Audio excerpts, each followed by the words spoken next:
우리에게는 승리가 예정되어 있습니다. 그렇기 때문에 두려워하지 않기를 바랍니다. 하나님의 거룩하고 의로운 손이 함께하는데 무엇을 망설입니까? 이가봇의 저주를 다 끊고 에베네셀의 놀라운 은혜를 누리기 원한다면 오늘 여러분 안에 우상을 제거하십시오. 어떤 위급한 상황에서도 하나님께 집중하십시오. 예배드리고 또 부르짖어 기도할 수 있기를 바랍니다.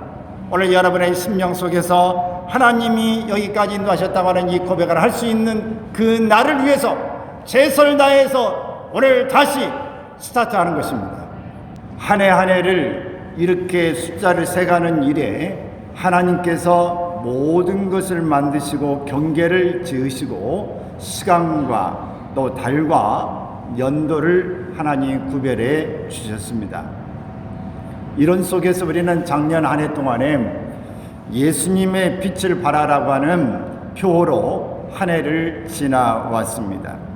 우리는 작고 희미할지라도 그리스도인으로서의 빛을 세상에 향해 밝혀왔습니다. 이제 걸어온 길을 돌아보면서 어떤 기념비를 세웠는가 하는 것을 생각해 볼 때입니다. 기념비라고 하는 이 말은 사전적 의미로 살펴보게 되지면은 어떤 뜻깊은 일을 오래도록 잊지 않고 마음에 간직하기 위해서 세운 비를 말합니다. 성경에도 기념비가 소개되는데 세 가지를 생각해 볼 수 있습니다. 먼저는 사울 왕이 아말렉을 물리치고 세운 기념비가 있습니다. 이스라엘 백성들이 요단강을 건넌 이후에 또 길갈에 세운 기념비가 있습니다. 요단강을 건너면서 12지파에게 너희는 이 요단강에서 돌을 하나씩 가져다가 밖으로 나가라. 그리고 12지파가 하나씩을 돌무더기를 쌓아서 기념비를 세운 사건입니다. 사무엘이 세운 에베네셀의 기념비도 있습니다. 오늘은 이 에베네셀의 기념비에 대해서 살펴보려고 합니다. 에베네셀의 기념비가 세워지기 이전에 이스라엘에는 사무엘이 이끄는 영적 각성 운동이 일어났습니다. 에베네셀의 기념비를 이해하기 위해서는 먼저 이 영적 각성 운동을 알아야 합니다. 그리고 영적 각성 운동을 제대로 이해하기 위해서는 이 운동이 일어날 수밖에 없었던 시대적인 상황, 배경을 알 필요가 있습니다.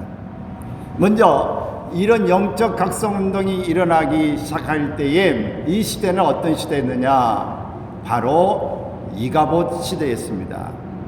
이가봇, 생소한 단어가 될지도 모르겠습니다만은 출애굽한 이스라엘 백성들은 약속의 말씀대로 가나안 땅에 정착했습니다.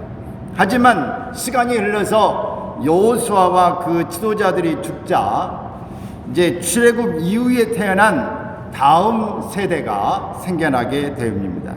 그런데 이 다음 세대는 불행하게도 여호와를 알지 못하는 다른 세대가 되어 버렸습니다.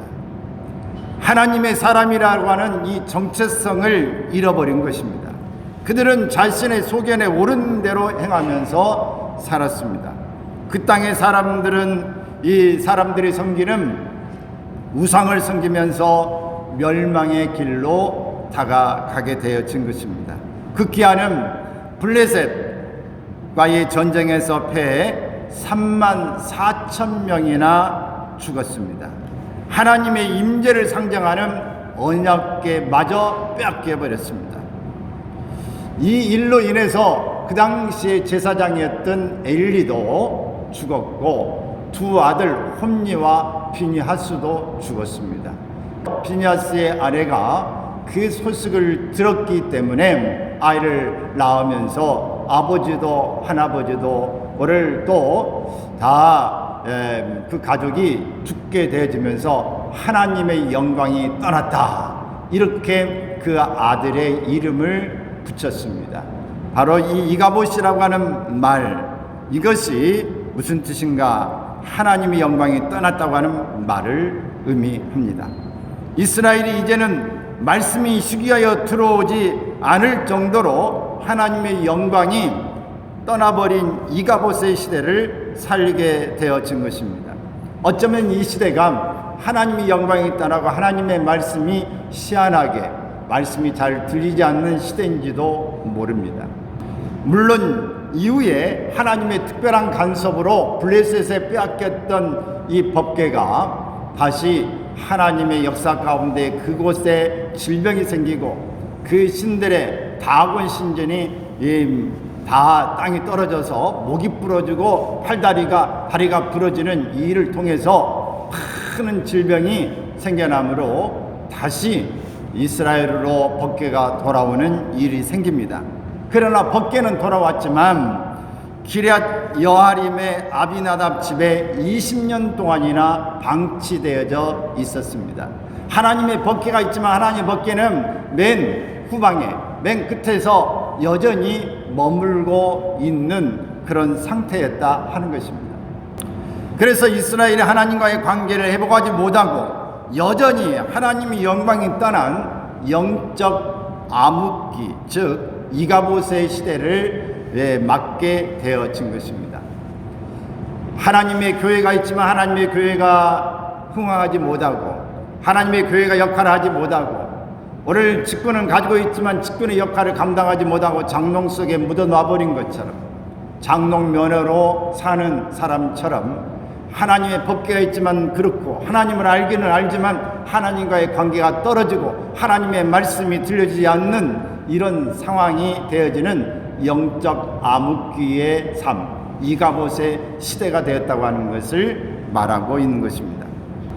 이렇게 20년 동안 이가봇의 비극이 계속되고 있을 때 하나님은 그분의 영광을 되찾을 한 사람을 준비하셨습니다. 바로 사무엘입니다. 준비된 하나님의 사람 사무엘에 의해서 이가봇의 시대는 끝이 나고 에벤에셀의 시대가 열리기 시작합니다. 바로 영적 각성 운동이 시작되게 되어집니다. 하나님은 사무엘을 통해서 그 땅 가운데 영적 각성 운동이 시작되게 하셨습니다. 사무엘은 영적 각성 운동을 일으키면서 이스라엘 백성들에게 무엇을 명령하셨을까요? 먼저는 전심으로 여호와께 돌아오라 이렇게 이야기를 합니다. 야 백성들아 너희는 여호와께 전심으로 돌아오라 이렇게 이야기합니다. 사무엘의 영적 각성 운동을 시작하면서 외쳤던 첫 마디는 너희가 전심으로 여호와께 돌아오려거든. 오늘 5절부터 얘기했지만 3절 4절에 있는 말씀은 연관되어져 있습니다. 이렇게 이야기합니다. 이어서 구체적인 방법을 제시합니다. 여호와께 돌아오는데 뭐가 있어야 되는가? 같이 읽겠습니다. 이방 신들과 아스타롯을 너희 중에서 제거하고 너희 마음을 여호와께로 향하여 그만을 섬기라. 단순히 죄를 짓지 않겠다는 결심만 하는 정도가 아닙니다. 회개의 흉내만 내라는 것이 아닙니다. 너희 중에 있는 이방신들과 아스타롯을 제거하고 돌아오라고 하는 것입니다. 신전처럼 보이는 것만 우상이 아닙니다. 내가 하나님보다 더 의지하고 사랑하는 것이 우상입니다. 성경은 탐심은 곧 우상 숭배라고 골로새서 3장 5절에서 말씀하고 있습니다. 모든 죄는 욕심으로부터 시작됩니다. 그래서 야고보서에는 욕심이 잉태한 즉 죄를 낳고 죄가 장성한 즉 사망을 낳느니라 1장 15절에서 말씀합니다. 예수님을 믿어 하나님의 사람이 되었지만 여전히 이 세상에 속한 자처럼 탐욕의 지배를 받으면서 살기 때문에 온전한 11조를 드리지 못하고 거짓말을 하고 누군가를 미워하고 관계를 분열시키는 일을 합니다. 사무엘은 이러한 우상들을 제거한 후에 너희 마음을 여호와께로 향하여 그만을 섬기라 이렇게 말씀하고 있는 것입니다. 마음을 여호와께로 고정하라고 하는 것입니다. 하지만 하나님은 명령만 하신 것이 아니라 순종에 대한 약속도 주셨습니다. 3절 같이 읽겠습니다. 시작. 그리하면 너희를 블레셋 사람의 손에서 건져내시리라. 그리하면 너희를 블레셋 사람의 손에 건져내시리라. 너희가 전심으로 하나님 앞에 돌아오는 이 일을 통해서 이방의 신들과 아스타로스를 버리고 여호와께로 그만을 섬기겠다고 작정하고 돌아오면 너희는 바로 블레셋 사람의 손에서 건져내겠다고 하나님께서 약속해 주신 것입니다. 우상을 제거하고 여호와께 돌아와 마음을 다하여 그분만을 섬기라는 하나님의 명령의 백성들은 어떻게 반응했는가? 4절을 읽습니다. 이에 이스라엘 자손이 바알들과 아스타롯을 제거하고 여호와만 섬기니라. 하나님이 말씀하시는 이 일과 약속하신 것을 통해서 이들은 철저하게 이렇게 하나님의 말씀에 순종했습니다. 사무엘의 말대로 바알들과 아스타롯을 제거하고 마음을 다하여 여호와만 섬겼다 하는 겁니다. 우리 역시 마찬가지입니다. 우리 인생 가운데 하나님의 영광이 떠나버림, 이가봇의 저주를 끊고 에벤 에셀의 하나님 은혜와 축복 속에 살기 원한다면 먼저 우리 마음에 있는, 우리 가운데 있는 우상을 제거해야 합니다. 하나님의 영광이 떠나버린 이유를 바로 알아야 제거할 수 있습니다. 그걸 제거하고 나면 하나님께서 다시 우리 가운데 임재하십니다. 그리고 저주가 아닌 축복으로 다가오시는 것입니다. 분명히 에베네셀 하나님의 은혜와 축복이 임할 것입니다. 하나님이 그렇게 약속하셨기 때문입니다. 사무엘의 두 번째 메시지는 바로 미스바로 모이라고 하는 겁니다. 모여라. 사무엘이 5절에 같이 읽습니다. 사무엘이 이르되 온 이스라엘은 미스바로 모이라. 내가 너희를 위하여 여호와께 기도하리라. 이 말씀합니다. 이스라엘 백성들은 역시 이 말씀에도 순종했습니다. 6절에 그들이 미스바에 모여.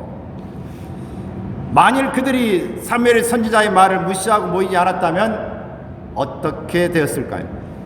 미스바 운동은 결코 일어나지 않았을 것입니다. 에베네셀의 축복을 경험하지 못했을 것입니다. 하지만 그들은 모였습니다. 그 모임으로 인해서 영적 대각성 운동이 일어났습니다. 모여야 역사가 일어납니다. 누구나 한 번쯤은 캠프파이어를 해본 경험이 있을 것입니다. 아무리 활활 타오르던 불꽃도 장작이 하나만 남으면 오래가지 못하고 곧 꺼져버립니다. 그러나 장작을 한데 모아놓으면 엄청난 화력을 발휘합니다. 하나님의 사람들도 주님의 몸된 지체로서 한자리에 모여야 역사가 일어납니다. 모일 때 하나님의 축복이 시작되어집니다. 모일 때 부흥의 불길이 타오릅니다.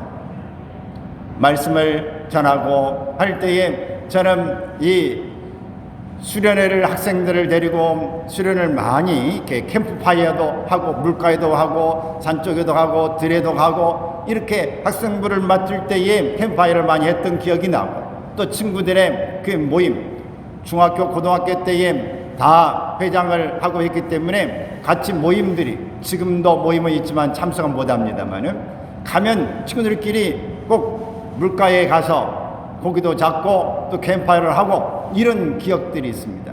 그때에 새벽녘쯤 되면 추워지면은 항상 불을 초저녁에 피우는데 불이 꺼져가면은 하나가 남고 둘이 남으면 불이 흐지부지하다가 꺼져버리고 맙니다. 여러분 모여야 활활 탑니다. 모여야 역사가 일어납니다. 오순절에 성령 충만도 120명이 모일 때에 성령의 기적이 일어났어요. 성령의 충만함이 나타났습니다. 고넬료의 가정의 이 역사도 그들이 가족 친척들을 다 모아서 하나님의 말씀을 듣고 사모할 때에 성령 충만하고 방언이 터지고 거기에 구원의 역사가 일어나게 되어집니다. 하지만 성경은 주님 오실 날이 가까울수록 사람들은 모이기를 패하려 할 것이라고 예언합니다. 시므리서 10장 25절에 있는 말씀을 보면은 모이기를 패하는 어떤 사람들의 습관과 같이 하지 말고 오직 권하여 그날이 가까움을 볼수록 더욱 그리하자라고 말합니다. 오늘 여러분들이 유튜브를 보고 어디 들어가 보면 수많은 사이트들이 있습니다. 교회에서 올라오는 것들이 있습니다. 수많은 설교 예배의 현황을 현장 예배를 볼 수 있도록 거기에 올려놓는 수많은 것들이 있습니다. 그래서 이런저런 이유로 예배에 가지 않고 가정에서 예배드리고 혼자 이 사이버로 이 예배드리는 일들이 많아집니다. 혼자 기도하고 혼자 예배드리고 혼자 찬송하겠다 하는 사람들이 많습니다. 물론 안 드린 것보다 낫습니다. 그러나 오늘 모이는 이 일을 점차 멀리 가고 혼자 있게 되면 혼자 당분간은 지속될 수 있을지 모릅니다. 그러나 시간이 가면 결코 혼자 영적인 것을 간수하기가 어렵습니다. 왜 학생들 학교를 갑니까? 물론 독학하고 성공한 사람도 있습니다. 그러나 학교를 가면은 사회성을 개발하는 거예요. 함께 가면 공동의 업무를 가지고 나아가는 것입니다. 함께 가면은 내가 혼자 좀 허튼 짓을 하고 싶어도 옆 사람 때문에 의식해서도 안 됩니다. 앞에 보고 있기 때문에 듣고 싶지 않아도 들어야 합니다. 공동으로 교제하고 기도하고 모임하고 예물을 드리고 하나님 앞에서 집중해서 그 분위기에도 들어가지만 성령의 임재하심이 강력하기 때문에 오늘 우리가 그 속에서 새로운 힘을 얻게 되어지는 것입니다. 그래서 모일 때에 역사가 일어납니다. 모이라고 하는 것입니다. 이 모임을 폐하려고 하는 이 마지막 때가 가까울수록 이런 공격이 있음을 기억해야 합니다. 사단은 성도들의 모임을 폐하려고 합니다. 혼자서 모든 일을 각자 혼자 해보라고 속삭거리는 것입니다. 그것으로도 충분하다고 속입니다. 성도들이 모이는 것을 극도로 싫어하기 때문에 하는 전략입니다. 우리는 결국 세상으로 나가서 빛과 소금의 역할을 감당해야 되는 것이 하나님의 말씀입니다. 그러나 빛과 소금의 역할을 감당하려면 우리에게 빛이 충분히 있어야 발할 수 있습니다. 우리의 소금이 충분하게 준비되어 있어야 밖에 소금의 역할을 감당할 수 있습니다. 준비되지 않고 훈련되지 않고 역량이 없는데 어떻게 발휘할 수 있겠어요? 세상 사람과 똑같은 거예요. 오늘 우리는 모여져서 하나님 앞에 은혜로 충전되어져야 합니다. 밝은 빛을 발할 수 있는 발광체로 우리가 준비되어져야 합니다. 소금으로 완전히 준비해서 우리가 재수없는 사람에게 뿌리는 게 아니라 오늘 그 속에 악한 것들이 시달리고 있는 사람들을 향해서 소금도 뿌릴 줄 알고 맛이 없고 싱겁고 다 의욕을 상실한 사람들에게 소금을 뿌려서 새 맛을, 새로운 활기를 그들에게 입맛을 돋궈주는 사람이 되어야 할 것입니다. 이가봇의 저주를 끊고 에벤에서 하나님의 은혜를 맛보기 위해서 미스바에 모였듯이 우리도 예배의 신년에 더 모이는 모임에 여러분들의 최선을 다할 수 있기를 바랍니다. 그들은 이렇게 다 우상을 끊어라 그리고 모여라 이 말에 순종했을 뿐만 아니라 모이고 난 다음에 그들은 금식하며 죄를 자복했습니다. 그럼 미스바에 모인 이스라엘 백성들은 무엇을 했을까요? 6절에 있는 말씀을 읽습니다. 그들이 미스바에 모여 물을 길어 여호와 앞에 붓고 그날 종일 금식하고 거기에서 이르되 우리가 여호와께 범죄하였나이다 하니라. 먼저 물을 길어 여호와 앞에 부었습니다. 이는 자신들의 마음을 정결하게 했다는 뜻입니다. 이후에 종일 금식하고 죄를 자복하며 회개 기도를 드렸습니다. 회개는 아무나 할 수 있는 것이 아닙니다. 회개는 십자가의 보혈의 능력을 알지 못하는 사람은 절대로 회개할 수 없습니다. 회개는 하나님이 죄인된 우리에게 주신 특별한 은총입니다. 성경의 역사를 보면 하나님 앞에서 크게 쓰임받았던 인물들의 공통적인 특징은 무엇인가? 그들이 죄를 짓지 않아서가 아닙니다. 그들이 온전한 사람이어서가 아닙니다. 그들의 공통점은 철저하게 회개하는 사람이었다 하는 것입니다. 진실한 회개를 통해서 하나님께서 그들의 죄를 사해 주시고 그들의 새로운 삶을 일으켜 주신 것입니다. 우리는 성경에 잘 알고 있는 다윗을 볼 것입니다. 그는 간음죄를 범했고 간음죄를 덮기 위해서 살인죄를 범했습니다. 그러나 그것으로 끝난 게 아니라 죄를 지적받았을 때에 침상이 젖도록 눈물로 회개했던 사람이라고 말하고 있습니다. 그래서 하나님은 그에게 내 마음에 합한 사람이라고 하는 칭호를 주게 되어집니다. 베드로는 예수님의 수지자였습니다. 그런 예수님을 모른다. 또 예수님을 저주까지 했습니다. 이렇게 3번씩이나 예수님을 저주하는 데까지 모른다고 부인했던 사람이지만, 또 예수님을 떠나 갔던 사람이지만, 그의 자신에게 오늘 하나님 앞에 쓰임받는 비결은 무엇이었을까? 그런 통곡하는 일이 있었습니다. 주님이 찾아오셨을 때에 엎드렸던 사람입니다. 그렇기 때문에 철저한 처절한 회개를 통해서 초대교회의 지도자가 되어진 것입니다. 또 당자였던 아우구스티누스라고 하는 이 역사적인 위대한 이 사람은 역시 회개를 함으로 인해서 유명한 성 아우구스티누스라고 하는 거룩한 사람의 반열에 세워지게 되어진 것입니다. 지금까지도 많은 그리스도인들이 애독하는 고백록을 남기게 되어진 것입니다. 사랑하는 여러분, 오늘 여러분도, 오늘 저도 똑같이 인간의 성격을 가지고 있기 때문에 아무리 온전하게 우리가 살려고 해도 온전함으로 나가기는 어렵습니다. 우리가 철저하게 모든 일을 다 준비한다고 해도 우리는 허튼 부분이, 실수할 부분이 많이 생기게 되어집니다. 그럴 때마다 우리 하나님 앞에 나와야 됩니다. 회개로 하나님 앞에 도움을 요청해야 합니다. 죄를 짓지 않는 자가 아니라 회개하는 자를 크게 사용하신 하나님을 기대해야 하는 것입니다. 회개하면 놀라운 역사가 일어납니다. 회개할 때 인생의 역전이 일어납니다. 겸손하게 무릎 꿇는 사람만이 다시 일어나 큰 걸음을 내디딜 수 있는 것입니다. 잠언서 28장 13절에 보면 자기의 죄를 숨기는 자는 형통하지 못하나 죄를 잡아가고 버리는 자는 불쌍히 여김을 받으리라, 이렇게 말씀합니다. 하나님은 우리의 죄를 몰라서 회개하라고 말씀한 게 아닙니다. 하나님은 우리에게 왜 죄를 회개하라고 말씀하고 계실까요? 주님이 우리에게 죄를 회개하라고 말씀하시는 이유는 먼저 우리를 축복하시기 위해서 그렇습니다. 그분과의 관계를 회복시키기 위해서 그렇습니다. 모든 죄와 죄책감으로부터 우리를 자유하게 하시기 위해서 그분은 우리에게 회개하러 가신 것입니다. 주님 우리에게 다 알고 계시면서 그냥 인정하고 용서해 주시면 되지 왜 회개하러 가십니까? 학교의 선생님이 알면서도 왜 회개하라, 왜 반성문 써오라고 합니까? 왜 벌을 줍니까? 왜 부모님 혼을 냅니까?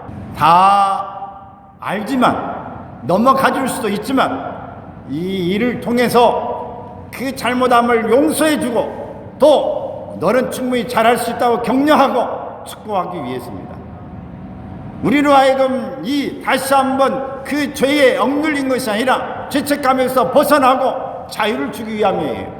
다시 한번 눈치 보고 하는 속에서 이렇게 살지 않고 회복하여 예전의 모습대로 살게 하기 위해서 회개하라고 하는 것입니다. 여러분, 우리 모두가 잘못했다고 고백하는 용기가 있기를 바랍니다. 요즘에 대선 이 국면이 되어져서 잘못했다고 사과하고 용서를 비는 것을 늦게 했느냐 빨리 했느냐 굉장히 이런 말들이 왔다 갔다 화두가 되어집니다. 기왕에 하려면 빨리 해라, 늦게 하지 마라, 하려면 제대로 해라, 이런 이야기죠. 하나님 앞에 진실한 회개, 처절한 회개, 하나님 앞에 빨리 나오는 일을 할수록 하나님 앞에 자유함을 얻습니다. 회복이 빨라집니다. 축복으로 나아가는 지름길이 되어지고 통로가 되어지는 것입니다. 하지만 오늘날 성도들은 회개에 대한 메시지를 싫어합니다. 미워하고 거부하기까지 합니다. 그래서 언제부터 한국교회는 회개하라는 이 메시지가 점점 사라지고 있습니다. 오늘 여러분 가운데 인생의 반전을 원하십니까? 에베네셀의 축복을 원하십니까? 그렇다면 우리가 진심으로 하나님 앞에 그때그때마다 고백하고 회개해야 합니다. 가정에서도, 친구 간에도, 오늘 직원 회사에서도, 오늘 주변과의 관계에서도 똑같습니다. 잘못하면 잘못했다고 바로 연락하시기 바랍니다. 문자도 하시고 대화도 하시고 밥 한 끼 먹고 오늘 여러분들이 손 한번 잡고 이렇게 화해할 수 있기를 바랍니다. 이런 고백을 하면 관계가 예전보다 훨씬 더 좋아질 수도 있습니다.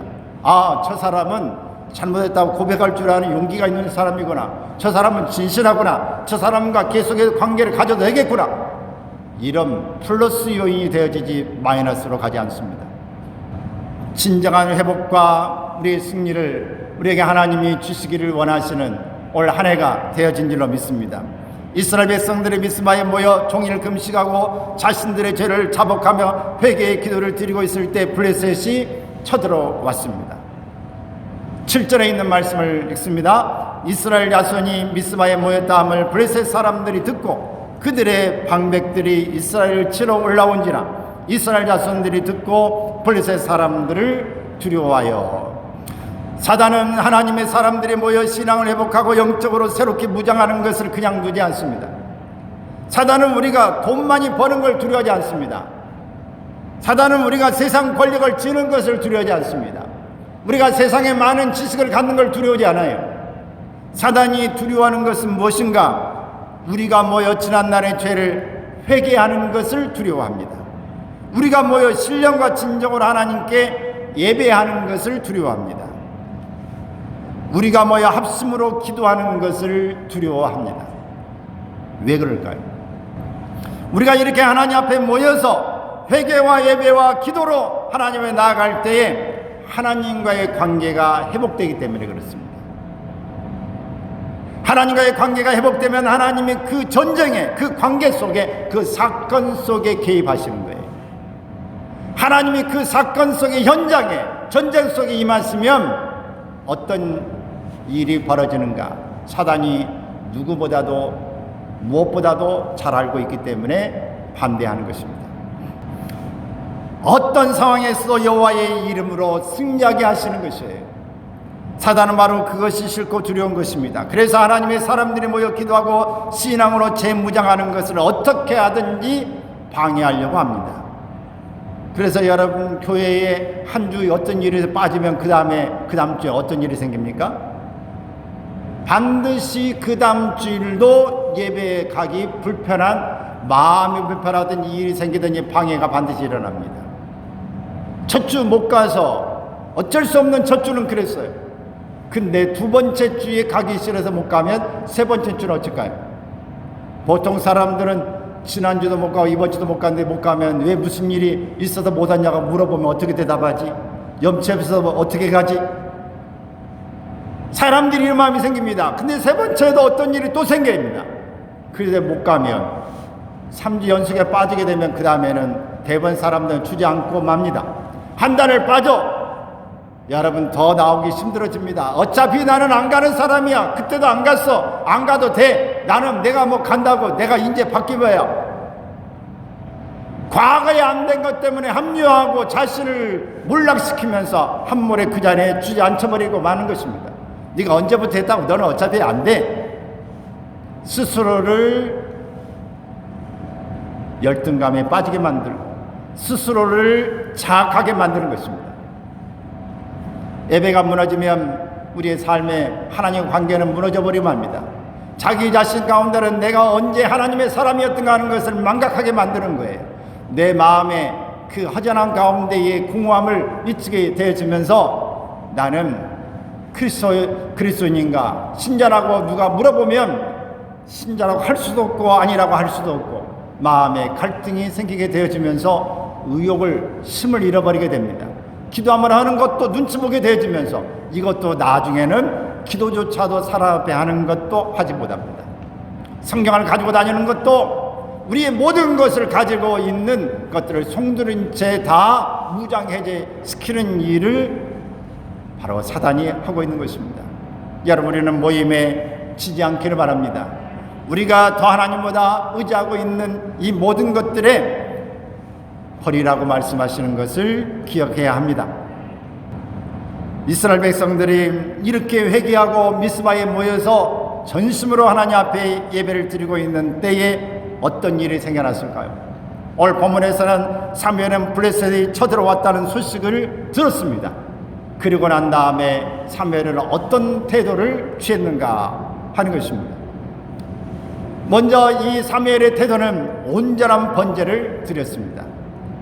9절에 있는 말씀 읽습니다. 사무엘이 젖 먹는 어린 양 하나를 가져다가 온전한 번제를 여호와께 드리고, 블레셋 군대의 말 발굽 소리가 들려오는 다급한 상황이었습니다. 당장 죽을지도 모릅니다는 생각에 백성들은 두려워 떨었습니다. 그럼에도 사무엘은 흔들리지 않았습니다. 상황에 쫓겨 형식적인 예식으로 하나님 앞에 나아가지 않았습니다. 재물이 완전히 타서 소멸할 때까지 그 자리를 떠나지 않고 마음을 다해 온전한 번제를 드렸습니다. 가선에서 목회를 하고 있을 때입니다. 여기 오기 전에 가서 목회를 하고 있을 때에 바로 이 계룡 아파트에, 지금도 계룡 아파트가 있습니다만은 그 아파트에 성도가 있어서 구역 예배로 거기에 예배를 드리고 있었습니다. 그 당시에 우리 지금 PPT를 하고 있는 큰딸애가 목에 호스를 끼고 있으면서 늘 그때 교통사고로 목에 가래를 빼내야 되는 상황에서 기계를 가지고 다니면서 예배를 드렸었습니다. 근데 무척 힘들어서 목에 가래가 끼면서 숨을 쉬기 어려운, 그래서 얼굴이 이제 파래지는 그런 현장이 있었습니다. 예배를 계속 드려야 될 건가 말아야 될 건가. 사모님 옆에서 안절부절 끝냈으면 좋겠다 하는 표정 같이 보였지만, 그러나 예배를 마쳐야 되겠다고 하는 생각을 가지고 예배를 마치고 이동했던 기억이 납니다. 그러다가 끝나기도 했고, 어떤 데는 급히 을지병원에 타고 119로 갔던 기억도 있습니다. 그래서 예배드리다가 119를 타고 간 기억도 있어요. 원래 우리가 이 블레셋의 공격이 다가올 때에 사무엘은 어떻게 했는가? 정말 이 말방구수가 나지만 예배를 하나님 앞에 드리는, 번제를 드리는 일에 양이 다 탈 때까지 거기에 그 유급하지만 기다리고 있었다고 하는 사실입니다. 당장 죽을지도 모른다는 생각에 백성들은 두려워 떨었습니다. 그럼에도 사무엘은 흔들리지 않았습니다. 상황에 쫓겨 형식적인 예식으로 하나님 앞에 나아가지 않았습니다. 재물이 완전히 타서 소멸할 때까지 떠나지 않고 마음을 다해서 온전한 예배를 드렸다 하는 것입니다. 사무엘은 온전한 예배를 통해서만 진정한 회복이 이루어진다는 사실을 알았습니다. 하나님이 직접 싸워주셔야만 이 전쟁에서 승리할 수 있다고 하는 것을 확신합니다. 그래서 다급한 상황에서도 부하내동하지 않았어요. 남이 자기 간다고 나도 목적도 없이 의미도 없이 함께 따라가고, 남이 갔습니다고 나도 의미 없이 따라가는 그런 자세가 아니었다고 하는 것입니다. 하나님께만 초점을 맞추는 삶이었습니다. 인생을 살다 보면 종종 다급한 일을 만나게 됩니다. 그럴 때 예배를 소홀히 여기지 마시기를 바랍니다. 형식과 습관이 아닌 온전한 예배를 드리십시오. 예배가 회복되어야 모든 것이 회복됩니다. 예배 회복이 없는 회복은 진정한 회복이 아닙니다. 하나님은 예배하는 자를 찾으시고 예배하는 자를 도우십니다. 그러므로 성도는 어떤 상황에서도 예배에 성공해야 합니다. 사단은 사업을 하는 사람들에게 유혹하는 것, 물질이고 오늘 고객이고 할 수 있습니다. 그런데 어떤 일은 물질을 더 갖도록, 더 많은 사람을 주어서 예배에 참석하지 못하도록, 예배에 드리지 못하도록 하면서 돈이 계속 불어나고 일이 계속 많아져서 예배에 참여하지 못하도록 막는 전략도 씁니다. 그러면 결국은 신앙은 망가져 버립니다. 돈은 벌었는데 돈을 벌게 함으로써 이 모든 전략을 그런 사단은 성공하게 되어지는 것입니다. 예배에 성공해야 예배에서의 축복을 누릴 수 있습니다. 블레셋이 쳐들어오는 긴급한 상황에서 사무엘이 취한 두 번째 행동은 무엇이었는가? 여호와께 부르짖어 기도한 것입니다. 이스라엘 위하여 여호와께 부르짖음에 9절에 이렇게 말합니다. 부르짖었다는 말은 무슨 말인가? 이 원형이 자크라는 말인데 같이 읽어봅니다. 자기의 마음을 쥐어 짜내듯 기도하는 것이다. 자기의 마음을 쥐어 짜내듯 큰전한 속에 하나님 앞에 기도하는 자세를 이야기하는 거예요. 사무엘은 적군이 쳐들어오는 위급한 상황 속에서도 온전한 번제를 드렸습니다. 이스라엘을 위해 마음을 쥐어 짜듯이 간절히 기도한 것입니다. 그러자 어떤 일이 일어났을까요? 이렇게 끝까지 번제를 드리고 간절히 부르짖는 일을 통해서 하나님은 9절에 있는 말씀 같이 읽습니다. 여호와께서 응답하셨더라. 할렐루야.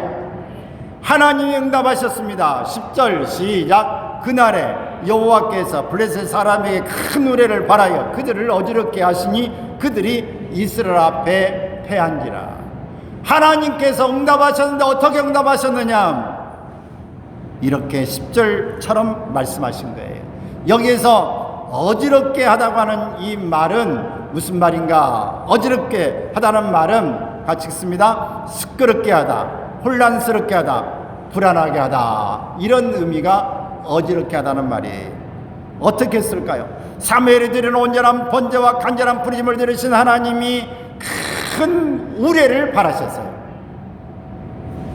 그래서 어떤 결과가 일어났을까요? 시작. 우레로 인해 시끄럽고 혼란스러워진 블레셋 사람들은 블레셋 불안해하며 도망쳤고 미스바에 모여있던 이스라엘 백성들을 블레셋을 추격했습니다. 그래서 무찌렀어요. 그리고 빼앗겼던 것까지 다 회복하게 되어졌다고 말씀하고 있습니다. 오늘 11절 읽습니다. 이스라엘 사람들이 미스바에서 나가서 블레셋 사람들을 추격하여 백갈 아래 이리까지 쳤더라. 결국 미스바에 모여 금식하며 자신들의 죄를 자복하던 이스라엘이 블레셋을 물리치고 승리했습니다. 지도자인 사무엘이 온전한 번제를 드리며 부르짖어 기도했기 때문에 승리할 수 있었습니다. 그래서 승리하고 난 다음에 여기까지 우리를 도우셨다. 여기까지 하나님이 우리를 도우셨다. 블레셋과의 전투에서 승리하자 사무엘은 미스바와 센 사이에 큰 돌을 취해서 기념비를 세우셨습니다.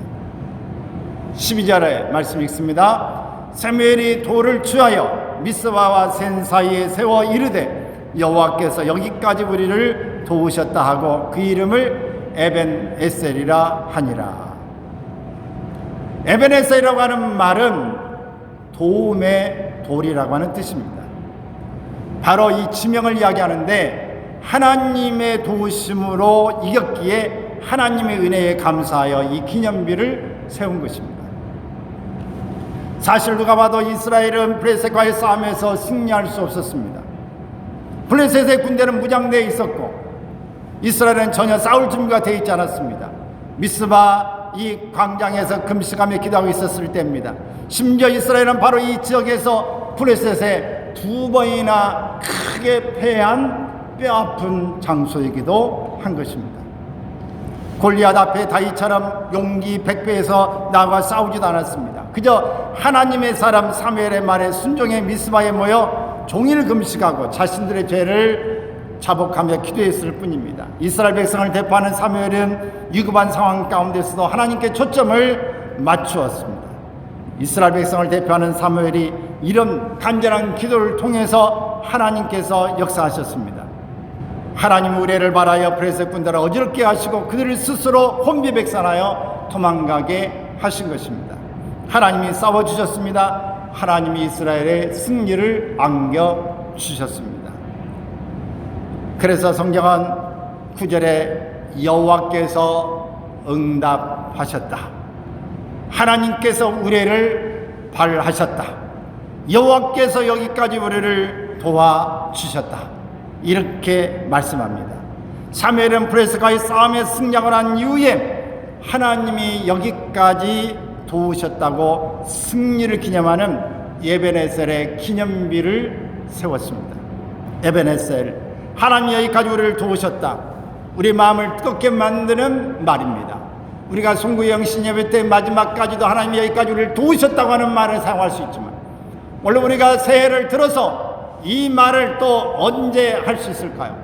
물론 한 주마다 하나님이 여기까지 우리를 도우셔서 승리하게 하시고 여기 예배자로 다시 있게 하셨다. 한 달 지나면서 월상을 맞이하면서 지난달에 축복하셨습니다. 이번 한 달에도 시작합니다. 하나님이 예배에서 하나님이라고 고백할 수 있도록 여호와 이레 하나님, 임마누엘 하나님, 여호와 니시의 하나님, 하나님 우리와 함께 하시고 하나님이 예비하시고 하나님 우리를 승리케 하시는 여호와의 깃발을 날리게 하실 것을 믿는 오늘 이 고백으로 우리가 갈 수 있어요. 우리 금년 말에 송구양식 예배 때 다시 우리는 하나님이 여기까지 우리를 도와주셨다고 하는 예배네스 하나님 바로 기념비를 쓸 수 있어야 할 것입니다. 우리에게는 승리가 예정되어 있습니다. 그렇기 때문에 두려워하지 않기를 바랍니다. 하나님의 거룩하고 의로운 손이 함께 하는데 무엇을 망설입니까? 이가버스의 저주를 다 끊고 에베네셀의 놀라운 은혜를 누리기 원한다면 오늘 여러분 안에 우상을 제거하십시오. 어떤 위급한 상황에서 하나님께 집중하십시오. 예배드리고 또 부르짖어 기도할 수 있기를 바랍니다. 오늘 여러분의 심령 속에서 하나님이 여기까지 인도하셨다고 하는 이 고백을 할 수 있는 그 날을 위해서 최선을 다해서 오늘 다시 스타트하는 것입니다. 오늘 여러분들이 하나님 앞에 담대하게 나가십시오. 어떻게 나가야 할까요? 오늘 오른쪽에 우리의 표현을 외치면서 나가야 할 것입니다. 뭐라고요? 시작. 예수의 이름으로 선포한다. 하나님의 말씀을 가지고 대적하여 선포하기 바랍니다. 하나님의 말씀이 이렇게 하셨다. 사람이 떡으로만 살 것이 아니고 하나님의 입으로 나오는 모든 말씀으로 살 것이니라. 하나님의 말씀을 가지고 인용하십시오. 복음을 선포하십시오. 주 예수 그리스도를 믿어라. 그리하면 너와 내 집이 구원을 얻으리라. 하나님이 세상을 이처럼 사랑하사 독생자를 주셨으니 누구든지 그를 이름을 믿으면 멸망치 않고 다 영생을 얻게 하려 하십니다. 그의 이름을 믿는 자, 그를 영접하는 자에게 하나님의 자녀가 되는 권세를 주셨음을 여러분이 복음을 선포하기 바랍니다. 또한 하나님 앞에 여러분 비전을 선포하십시오. 하나님이 나에게 주신 꿈을 반드시 하나님은 이루신다. 하나님 반드시 함께 하신다. 여호와 이레로 준비해 놓으셨다. 에베네스 하나님 여기까지 나는 하나님은 도와주실 줄 믿는다. 여호와의 깃발이 승리의 깃발이 휘날린다고 하는 사실을 여러분 비전으로 선포하시기 바랍니다. 그리고 여러분에게 하나님이 축복하실 것을 축복은 내게 이미 다가왔다. 내 모든 축복을 가로막는 것은 떠나가라고 선포하십시오. 악한 것이든 오늘 사람이든 어떤 생각이든 이것들을 여러분이 예수님의 이름으로 선포하여 물리치시길 바랍니다. 게으름일 수도 있습니다. 여러분이 즐겨하는 춤일 수도 있습니다. 여러분들이 끊기 어려운 힘든 부분이 있을 수 있어요. 예수 그리스도 이름으로 다 끊어내시길 바랍니다. 건강의 문제가 여러분이 올 때마다 여러분 예수님의 이름으로 선포하십시오. 모든 내게 힘들게 하는 질병아 예수 그리스도 이름 명령한다. 떠나갈지어다. 모든 병은 제 자리로 돌아갈지어다. 제 기능은 회복될지어다. 모든 기능, 모든 장기능 제 자리로 돌아가서 제 기능을 회복할지어다. 선포하십시오. 머리가 아프고 힘들어도 선포하십시오. 우리 예수님의 이름으로 구하면 주님이 주신다고 말씀했습니다. 지금까지 여러분이 구하지 않았습니까? 오해 왼쪽에 있는 이 말씀처럼 여러분이 구하지 않았다면 지금부터는 구하십시오. 하나님이 여러분에게 응답해 주실 줄로 믿습니다. 그래서 금년 한 해 동안에 마칠 때에는 에베네스의 하나님 여기까지 이렇게 도우셨다고 하는 말씀을 여러분이 선포할 수 있기를 주의 이름으로 축원합니다. 할렐루야. 기도하겠습니다. 하나님 앞에 오늘 받은 말씀을 부여잡고 하나님 승리의 기념비를 세울 수 있기를 바랍니다. 하나님이 도우셔서 하나님이 승리케 하셔서 하나님이 이 일을 이루어 주셨습니다. 이렇게 고백할 수 있기를 바랍니다. 기뻐하며 경배